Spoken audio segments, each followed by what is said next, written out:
Welcome back to another episode of Cold Red. I'm Ray Carr, and with me always is Fitz. Fitz, how are you? I'm doing well, Ray. I hope you are too. I am. This season, we here at Cold Red Podcast have been dedicating an entire season to a case that both Fitz and I had the opportunity to work while we were with the FBI called the Center City Rapist case. We've had some very interesting guests on here who have been directly involved in the case and its aftermath. Today, Fitz and I would like to welcome back retired Philadelphia police detective, homicide detective Chuck Boyle, and Sylvester Schieber, the father of Shannon Schieber, to further discuss the Center City rape case. We would also like to welcome back for a second time retired Philadelphia police detective Jim McGinnis. And as well, we'd also like to welcome back a second time Belle, who actually interacted with Jim McGinnis while he was investigating a series of sex crimes in Philadelphia related to the Center City rapist case. Welcome back to the show, Belle, and thanks for taking the time to come back again. Thank you for having me. We should actually, I don't think we said it last time, but Belle is not your real name. You've chosen. Correct. I guess we've kind of given you that name in alphabetical order. Sil put that list together for us from the Philadelphia end of things. So again, thank you for coming on board. Ray, did you want to start it out any particular area with Jim, with Belle? And I want to bring us slowly into 1998 and what happened then, which brought Belle in a way back into this round. I want to wrap up something that we kind of touched on at the end, or actually during the last episode, and that was the fact that Detective Boyle said that Detective Jim McGinnis was treated horribly, as were the individuals that were assaulted in this case. Jim, as a result of what you trying to do the right thing, what happened to you? I had a supervisor who, everybody knew in Central Detectives that I wasn't going to change my report. So apparently the captain and they just decided. I guess they decided to just mess with me.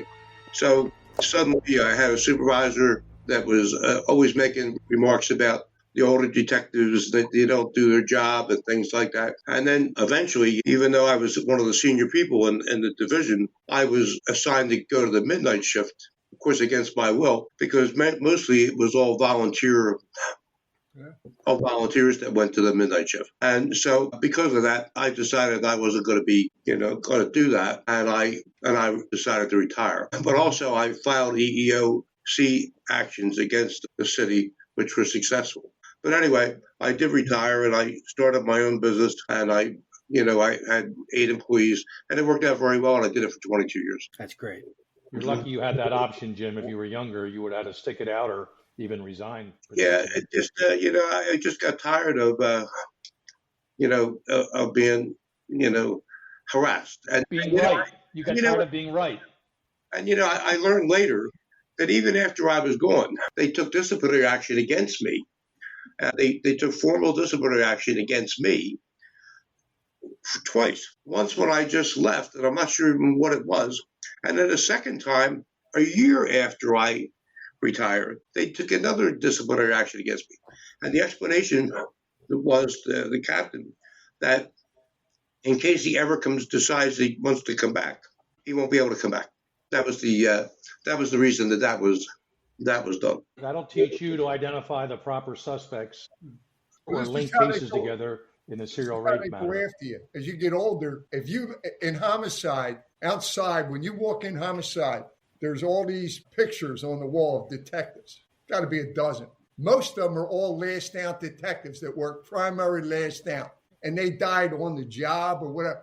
Like, I don't think they got retirement checks, because that shift is 100% put you right in the grave. So in Jim's case, put him on that because it was supposed to be voluntary. You volunteer for it. And a lot of guys, the young guys, want it because that's where you made the most money. You were always on overtime. You got a job at 6 o'clock in the morning. You worked until noontime. You went into court 4 o'clock. You punched out. You did really well. But this is how they come after you. And I can tell Jim right now, to this day, after all that other stuff, I'm talking going into 99, almost 2000, Chief Maxwell said that you were the best detective that was on that case at that time. When he was the chief of internal affairs, right? When all this stuff was coming in, and there were certain bosses that were trying to go after you, but when he said that when he finally looked at everything, he said, you were the best detective on that. And I want you to know that. I want you to know that because I still talk to him. And I mean, we shake our head over all of this. In our civil suit, we got the files that the police had put together in the disciplinary action against Jim McGinnis. And one of the things he was charged with after he retired was doing an unauthorized investigation of a sex crimes case. He was charged for doing an unauthorized sex crime investigation of Belle's case. They were disciplining him because he looked at this case that sex crimes pushed over to Central Detectives to investigate as a burglary. And when he looked at it, it was pretty clear it was the sex crimes. And he then tried to get in touch with sex crimes. And instead of sex crimes coming over and comparing notes, they went over and they shut his investigation down. They went over and they talked to his sergeant and told him that he was not to investigate this case anymore. And we know damn well who did that. We know damn well who did it. You don't have to be a brain surgeon to figure out the name of that one. Yeah, I know exactly who that. Yeah. Well, with that said, I want to get back to Belle. Belle, and just so our audience knows, I've had conversations with Belle off camera. Belle, I want to know, and I don't want you to hold back here. I want to know, I mean, don't sugarcoat it, okay? I want to know how you felt about how you were treated and what type of lasting impression that left on you. So I am born in Philadelphia. My parents went to Cardinal Doherty. I was raised to respect and trust the police, the fire company. These are the people that have your back. These are the people that help you when you are in trouble. So it took me longer than most, I think, to finally cop on that they weren't my cops, as I refer to them, weren't doing anything or enough to solve my crime. As I've mentioned, I had no memory of the assault, so it was easy to disregard me. I had mentioned that I was out drinking with friends. Again, easy to disregard me, right? How I was made to feel like not a reliable witness to my own crime. I followed up as much as I could. In fact, so I spoke about a conversation that I had with somebody in the 9th District after Cora and Diane. We talked through it. It sounded connected. I lived with my father for a number of months before moving back into the city because, as I said, I was not going to be anybody's victim. Troy Graves, we didn't know it was him yet, but he had control of me, my body, my time for a very short period. I wasn't giving him any more control than that. I wanted to be in the city. I love the city. I moved back into the city. Within days of moving back into the city, I learned from a colleague about Shannon's murder that was in the news. And it just shut me down. I looked online at whatever news was available, and there was mention of a bathtub and a mention of a struggle and a mention of a call to 911. It just shook me. Same neighborhood. So I left work. I took the long way back to my apartment, which was right on Rittenhouse Square, up on the 27th floor with a doorman. I wasn't messing around this time. Not that means anything much. That man was not invited in my house anyway. But fast forward to after Shannon was murdered in January of 1999, I got a call from Ted Walkowitz. That was the first time in a long time he ever reached out to me. And he wanted to let me know that somebody named Crystal Williams was going to be reaching out to me and wanted to talk to me. This was January 99. So he wanted to confirm that my phone numbers were the same. I said yes. She could call my dad's house. She could call me at my apartment. I gave that number. While we were on the phone, Ted said to me, I really thought that you were just going to wake up one day and remember that a boyfriend had done this to you. Oh, boy. Oh, okay, here we are. The assault happened in July 97. Here we are, January 99. And all I could think was, what a damn waste. All the times I tried to call them or any of the conversations I'd had with them went nowhere. Because if he believed that in that moment that he told me he believed it from the moment that he met me. And this is this is one of my passions here. that the assumptions about me started the minute the first officer showed up to my house after that 911 call went in. She can't remember, right? She called a boy to come and help her. My friend was a boy. And so there has to be something to all of these things. Then O'Malley spends 15 minutes with me and I'm still in shock, right? I don't know what happened to me, but she's going to take me on that simple phrase of, I don't feel like I was raped. And she's going to make whatever assumption she makes as she passes my file on to Motto and Walkowitz. Somehow Calusi comes up with, she doesn't remember anything. She was drunk. Nobody was doing anything. But I believe they were, because that's how I was raised. And so fast forward, Crystal Williams never reached out to me until later. And I'll tell you when that was. I'm going to go a little bit further now into, we're going to go with July or August of 99. This is before that town hall meeting. A very good friend of mine whose father worked at the Philadelphia Inquirer, and he knew about my case. He knew about what had happened to me. He reached out and said, hey, there are some detectives at the Inquirer. They're doing a story. They would like to hear, about your experience, about your case. And I said, I got to think about it. So I thought about it for a few days and I got back to him and I said, I can't do it. I have to rely on the police. This makes me laugh. I have to rely on the police to solve this for me. If I go talking to the newspaper, they're going to blackball me and they're not going to do anything. Those were my words to him. Okay, so that's the end of that. Now we move into September. We have the town hall meeting. And as Fitz mentioned in the previous episode, we met that night. The town hall meeting was in a church in Rittenhouse Square. It was open to the community because now we're acknowledging, after the young woman was assaulted in August of 99, they connected her to Diane. Correct me if I'm wrong, Sil. They just connected her to Cora and Diane, or they connected her to Shannon and Cora and Diane? They had connected Cora and Diane to Shannon in January. Okay. And then the Inquirer was the one that was the group stirring the pot, and they went back to sex crimes and told them, hey, you really need to look at these cases. Right. So in this town hall meeting, I sat with my dad and my brother, and we listened to everything that Fitz had to say. He's an FBI profiler. What he was giving to the community was an understanding or an idea of what a rapist and murderer is like. And he said at some point he's going to want to brag. He's going to want to talk about how he is, tricking the Philadelphia police force and getting away with all of these crimes. So Fitz, the minute you said this, I let it all go. I just said, you know what? This is, I don't need to rely on my wonky memory anymore to solve this. The person who did it to me is going to eventually tell the truth, right? So the meeting was over and I sought you out.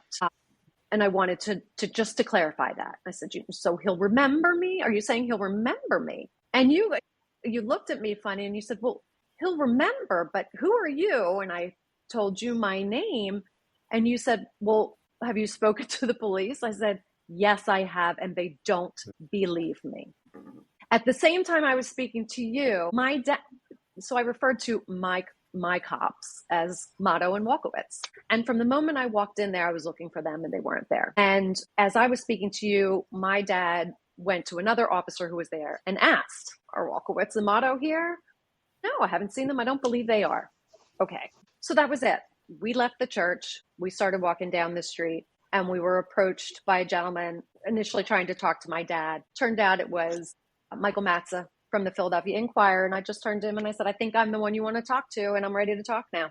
Because in that town hall meeting, I let go of relying on my case to be solved by the people that I was supposed to trust. So Ray, you asked about how this has sort of reverberated in my life. I'm a mother. I'm raising children. And while they know how to call 911 and they know really the first step in any emergency, they also know that that's not the end. They have to advocate for themselves. They have to push. If anything happens to them, they have to push until they get the response that they need, that the cops are sometimes tricky. Well, I think that's important, Belle, because there's a lot of individuals out there that have gone through the same experience that you have. And, I wonder if you could share with them how you've been able to, I don't know if overcome is even a proper word for this, but how you've been able to navigate through this over the last 28 years. Right. So there have been moments in my life where it's been more in the forefront. Obviously, in those early years, it was really helpful for me personally to learn that the girls in Colorado were unified force, these women who were assaulted by Troy Graves. I was told not to talk to anybody about what happened to me, not to share any details, because that would hinder the case from being solved. So whereas I was hearing that, and maybe the other women were too, what the girls were hearing in Colorado was, talk to each other, join each other. Now they were connected to each other straight away. So that also made a difference for them. But just being able to speak with other women who were assaulted and raped by Troy Graves, I was able to ask them things like, was there things that just kind of like sensory things to try to help me remember. And I was never able to remember. But these women, they have shared a journey not unlike mine, especially the young woman who wasn't believed at the beginning. But having them has helped. I also have an incredibly strong tribe of female friends that have just supported me like family for so much of my life. I was able to compartmentalize the Troy Graves piece of this pretty early on. And by that, I mean, I was giving him no more power over me than what he took.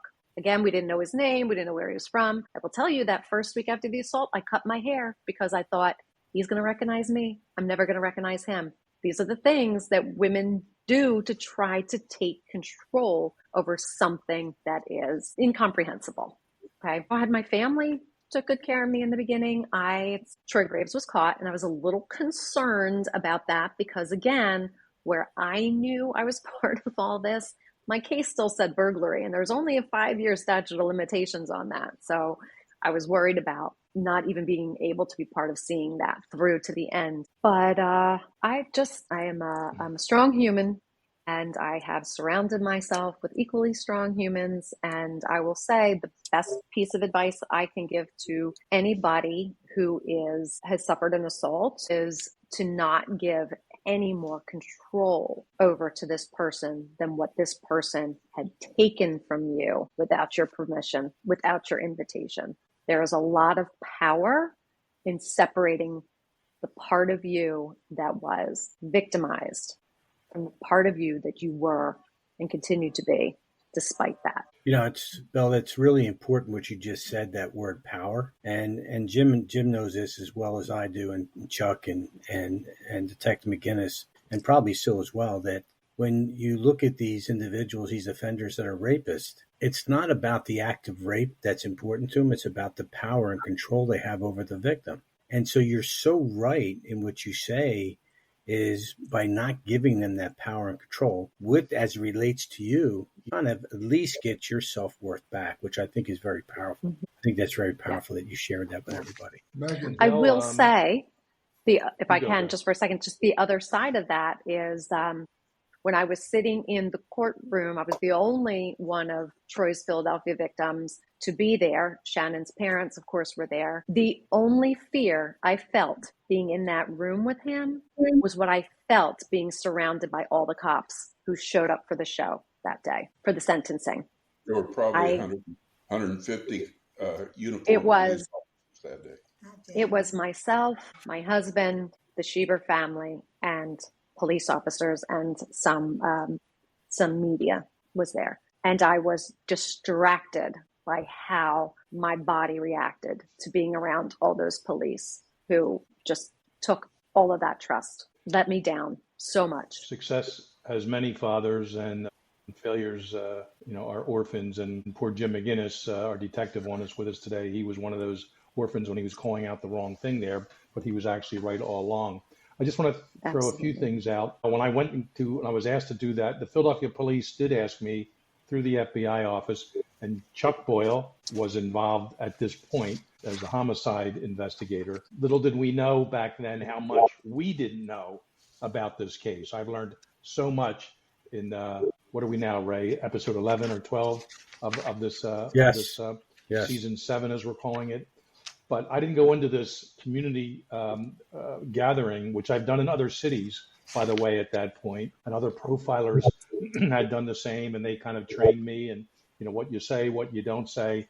And we're actually hoping to solve the crime when we go to these things. I don't always go there if there are one or more victims in the audience, my goal is not to get them pissed off at the police, but it sounds like the Philadelphia PD earned your animus towards them, your enmity, just by how, even the detectives weren't there that night, whatever, and they could have done that so differently. But I remember a few questions from the audience themselves raising their hand, but I do remember you coming up to me afterwards, and I was very moved to have met you. I didn't have facial recognition of who you were then, but as soon as you identified yourself, and I was hoping you had spoken to the police. You did, but it sounds like they weren't speaking back to you. And let me just work this into a question. How did you ever even find out? And Jim, I'm going to ask you this next. How did you find out Troy Graves was arrested in Colorado? Please tell me it wasn't on the news or in the media. It was on the news. It was on the news. Found out? A family member called my dad. My dad called me at work. I called Craig McCoy, who was out for a cigarette, trying to figure out how he was going to tell me. He called me back and he gave me the name. I can't remember the next part, but I got to speak to one of the detectives. I cannot recall his name, but one of the detectives who was in Colorado took Graves' statement. And it was that detective that told me I fought like hell. And in Troy Graves' words, I pissed myself. And that was it. So that filled in some big missing pieces for me. And that's how I found out. And then I was surrounded by a swarm of loving police officers at Troy Graves' sentencing. And then I asked for an exit out the back door. I thought if these guys can do something for me, they can get me out the back of this courthouse so I don't have to see any TV cameras. Jim, I want to come back to you, but still, all of our conversations, you may have mentioned this, but how did you find out? Just say one thing to Belle, and I think it's important. When you had that community meeting that night, Jim, and Belle was there, her case was still listed as a burglary. We don't find out that Belle and Abby's cases are connected for another month. We only have at this point. Right. We have the last case that was in August of '99 and Shannon's case. And then in October of '99, the DNA comes back from 1997 of June and July to state that it's the same person. And that was that's because when you left that meeting that night, your case was still a burglary and Abby's case was still an investigation of persons. That's how bad we were. That's how bad we were. And I would like to shout out to the Philadelphia Inquirer because it was excellent journalism, investigative journalism that turned all of this up. I went back, I spoke to them the very next day because they were so struck by my story. They called over to the police and said, you've got to open this case up. You've got to look at this again. And that is why they opened my case again and tested the DNA.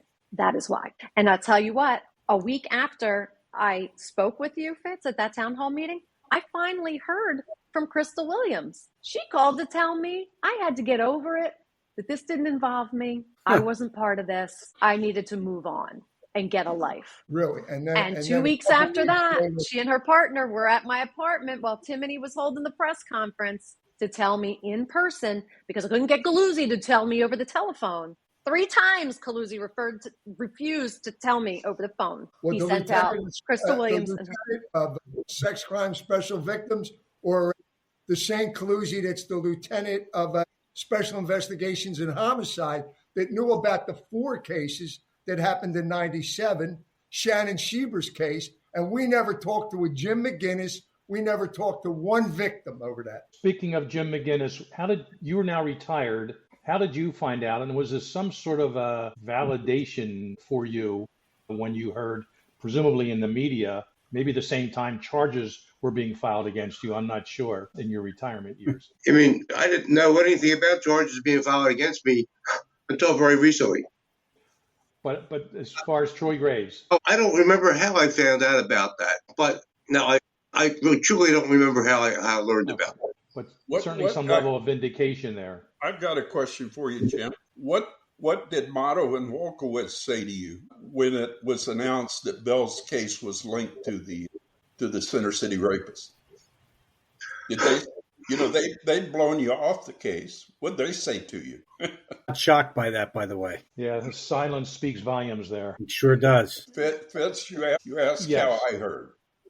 You may have told us this before, but in this context of this episode, how did you hear? Actually, I was in London that day. And I got a call. I was actually in Reigate, which is about an hour south of London, at a business meeting. And as I was leaving the meeting, the receptionist at the office there said, "You've got an important call from your wife." And I was headed to the airport. But anyway, there was a phone in the car, and Vicky told me it was all over the news that the guy had been caught. Now, I don't know exactly who told her, but I will tell you that 2 days later, a day and a half later, the DNA results came back.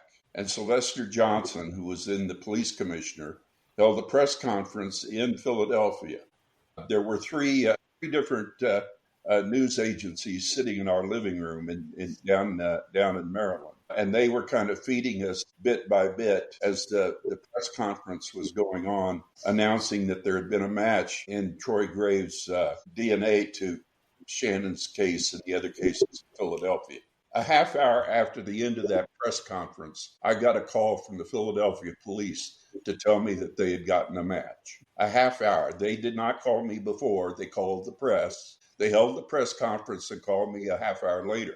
I told the officer who called me, and I don't recall who it was. I thought it was awfully considerate that they called me after they told the rest of the world. And he said, "Well, those were my orders." I hung up. Great. Just another day with my experience with this whole lousy case. Well, we're going to eventually end this series in a few weeks, and we're going to talk about how some improvements have been made, but certainly late 90s, early 2000s, between investigative protocols and communications within the police department and without the police department, and certainly with victims and victims' families. It goes across the board. We used to hear in the early, we need more women in law enforcement. That's great. And certainly working sex crimes. Belle, it sounds like some of the women maybe didn't treat you very well either, the women detective. It's a culture that captains and supervisors starve.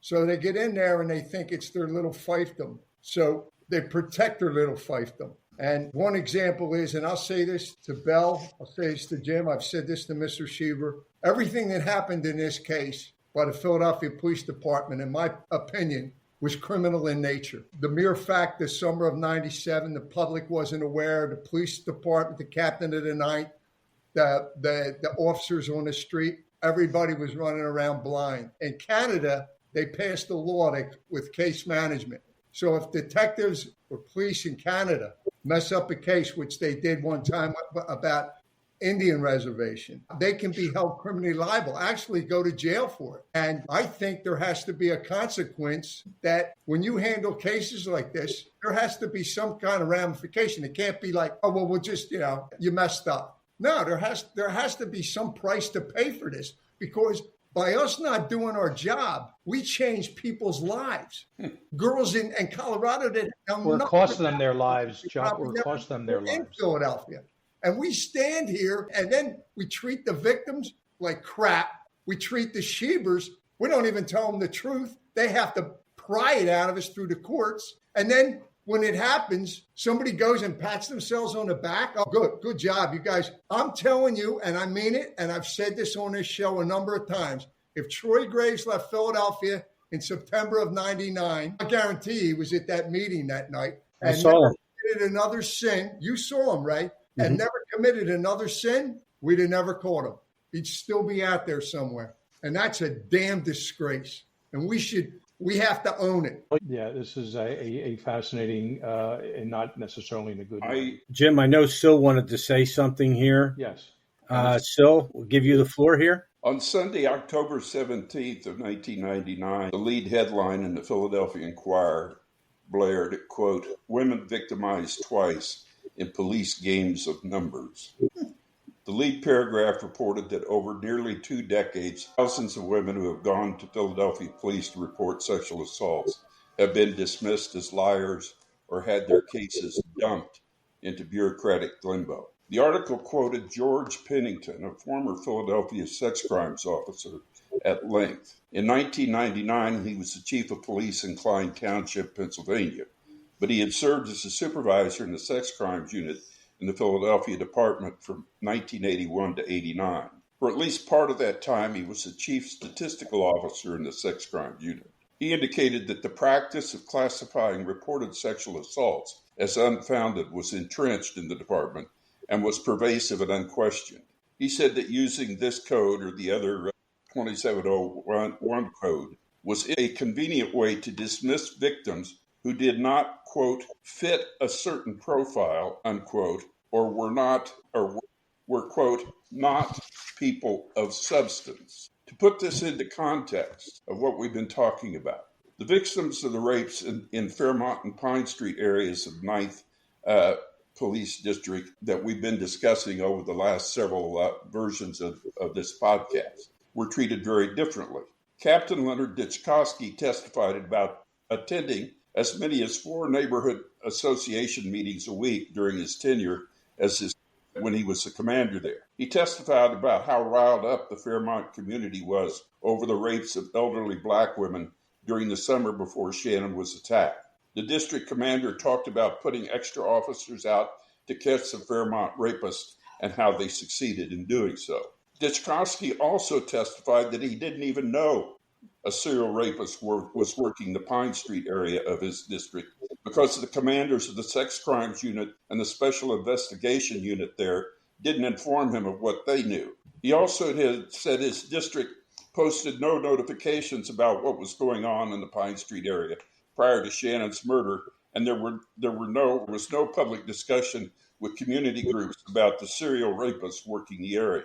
Troy Gray's victims fit a certain profile. They were not people of substance as far as the sex crimes commanders were concerned. All but one of Troy Gray's known Philadelphia victims was a student when they were attacked. Only Belle was not a student at the time, but she had graduated from one of the major universities there just a year before she was attacked. She stayed on in the neighborhood where she went to school because she found a job there. Her profile was really no different than that of Gray's other victims in Philadelphia. Troy Gray's victims didn't belong to Philadelphia's community organizations like the 70 and 80-year-old black women in Fairmont. From the perspective of the Philadelphia Police Department Sex Crimes Unit, Abby, Belle, Cora, Diane, Shannon, the 6 women attacked in August of 1999, fit a certain profile. They lacked local roots because no community organization was looking out for them. They were not people of substance because they had no vehicle to communicate to Captain Ditchkowski their mean plight. You might think, but what about the universities they were attending? In our civil suit, the trial judge ruled we could include 2 patrol officers who had responded to the 9/11 call the police made the night Shannon was attacked. The city's attorneys filed an appeal of that ruling, claiming that the officers should not be held liable in a murder because of qualified immunity. For those of you who don't know the details, qualified immunity is a legal doctrine that protects government officials against civil lawsuits for actions carried out as part of their duties, unless those actions violate the law. When this appeal was filed, I wrote the president of the University of Pennsylvania, Judith Rodden, a letter requesting a meeting to discuss whether or not the University of Pennsylvania might be willing to join a group of 39 other organizations serving survivors of domestic violence and sexual assault, being formed to file an independent brief in support of allowing our full case to proceed. In my letter to Dr. Rodden, I explained the irregularities in police practices and the behavior that had been uncovered during the investigation into Shannon's murder. I explained that Shannon's attacker had also attacked at least 5 other women in the immediate area in which she lived. In the penultimate paragraph of my paragraph, I pointed out that 5 of the 6 women who were attacked in this series of assaults were students of higher learning in the city at the time of their attacks. The students lived in the community because they were going to school there. We fully understand that the institutions of higher learning in Philadelphia were likely unaware of how the city police were handling their duties in the spring of 1998. Given what has come to light, however, we believe these institutions have an obligation to current and future students to make sure that the situation that led to our daughter's death is fully explored and measures are taken to minimize the likelihood of anything like this happening again. Judith Roden, the president of the University of Pennsylvania, refused to meet with us and instead had us meet with the university's general counsel and director of security.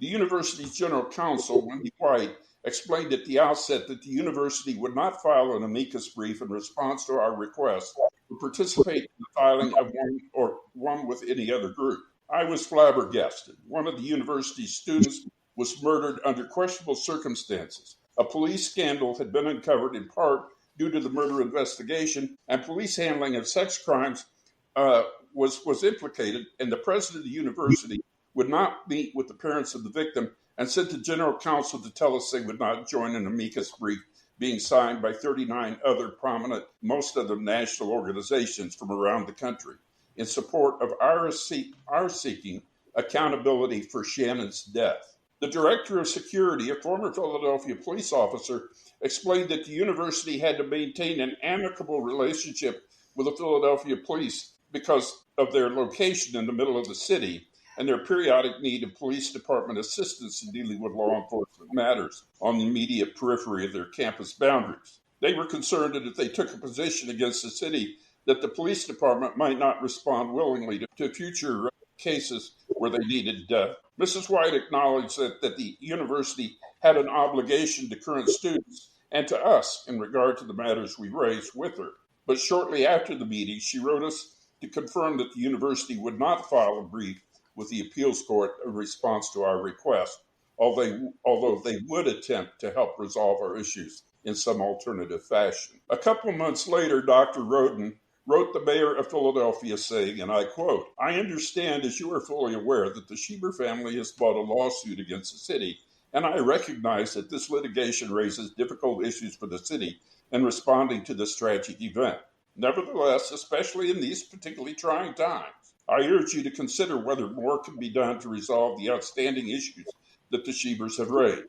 This is a time for moving forward, for addressing safety and security issues, for working together to ensure the health and welfare of our community. I would be grateful for anything you can do." As far as we know, the mayor never responded to Roden's letter. We subsequently forwarded to Dr. Roden a specific set of concerns we had regarding the police department's handling of sexual assault cases in general and Shannon's cases in particular, and asked that she forward it to the mayor.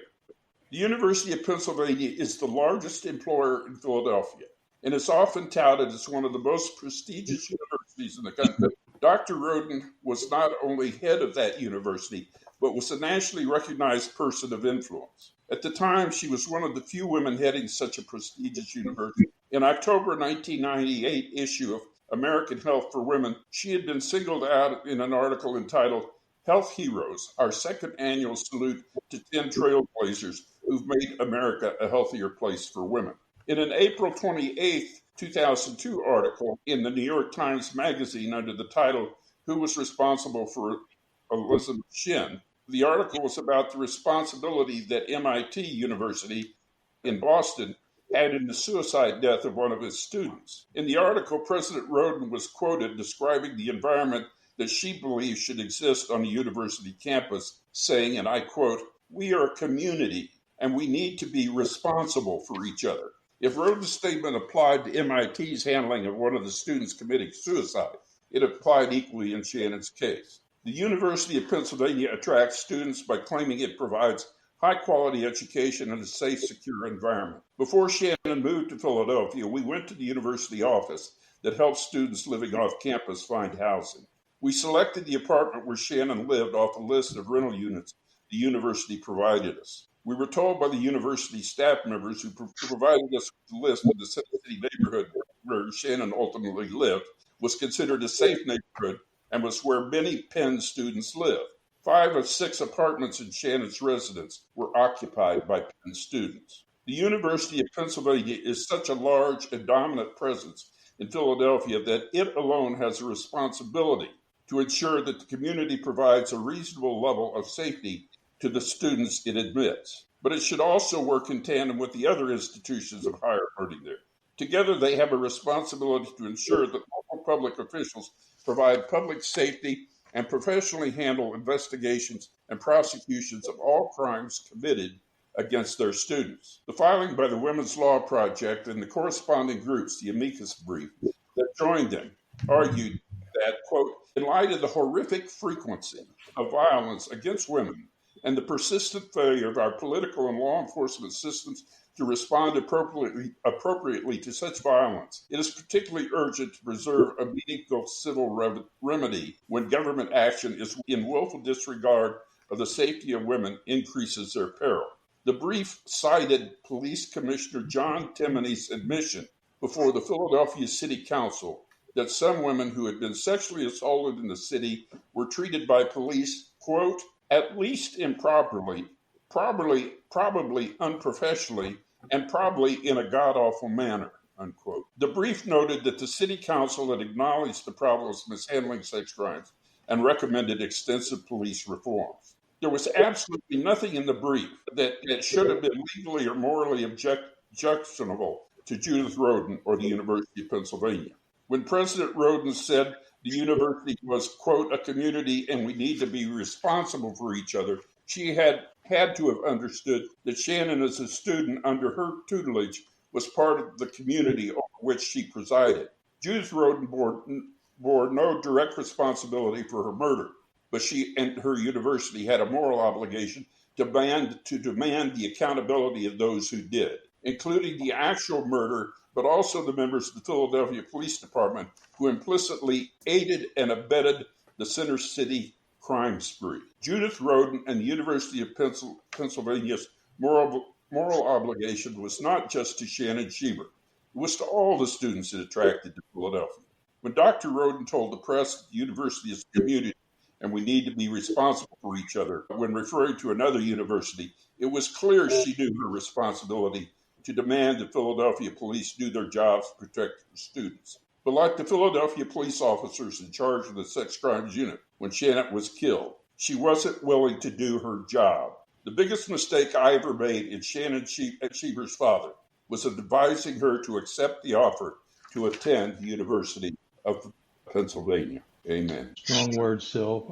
Thanks Very good, Sil. for sharing them. Maybe we can come back next week with Sil and Chuck and pick up on some of that. But we're going to wrap up here. I'm going to offer Jim McGinnis a few final. Well, Jim, I want to say thank you for what you did or tried to do. You got screwed because of what you tried to do to help Belle. And if you had succeeded, I believe Shannon Schieber would probably be alive today. And it's a damn shame. It's a damn shame what they did to you. I salute you. You did a hell of a job. You were a hell of a detective. Thank you very much. I'm sorry for your loss, sir. I'm so sorry. I appreciate that. Belle, you have anything you'd like to say as we head on out? I know that I challenged you guys off air quite a bit in this season, and with gratitude, I'd like to say thank you for taking my unsolicited feedback and handling it appropriately. I am glad that you kept the door open for me to participate. It is my goal to just, things have to get better for people, for other women, for these kinds of crimes. We've heard an awful lot about DNA sitting on shelves for years. I know we're not going to solve that in this episode, but that's another problem that needs to be talked about somewhere. Thank you, Chuck, for your words in the last episode. I think that you are absolutely appreciating and willing to take the responsibility that you can. It's not your responsibility to be speaking for everybody. We know that some are still making mistakes, and those are the ones that I hope will tell the truth. So thank you, all of you, gentlemen. And can I have one? Belle called me shortly after it was released that her case was linked to the others. And in that initial call, she was apologizing that she hadn't fought harder, and maybe that's why Shannon died.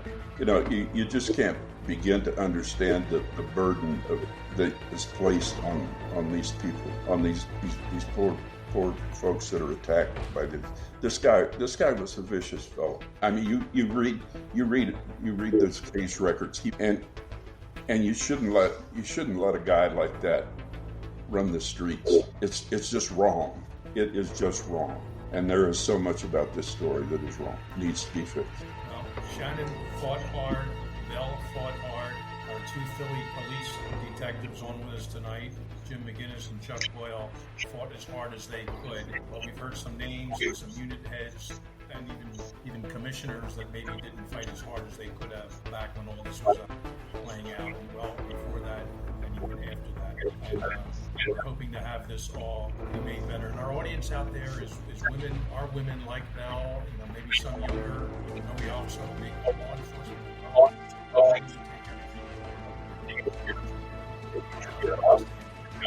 that note,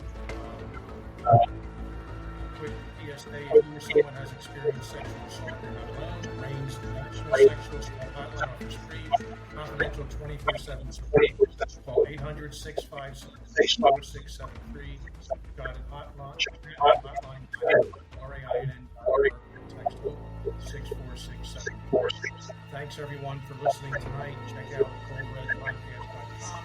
Thanks Matt McLaughlin, Rick Schilling, and like and subscribe everyone. See you next time on Cold Red.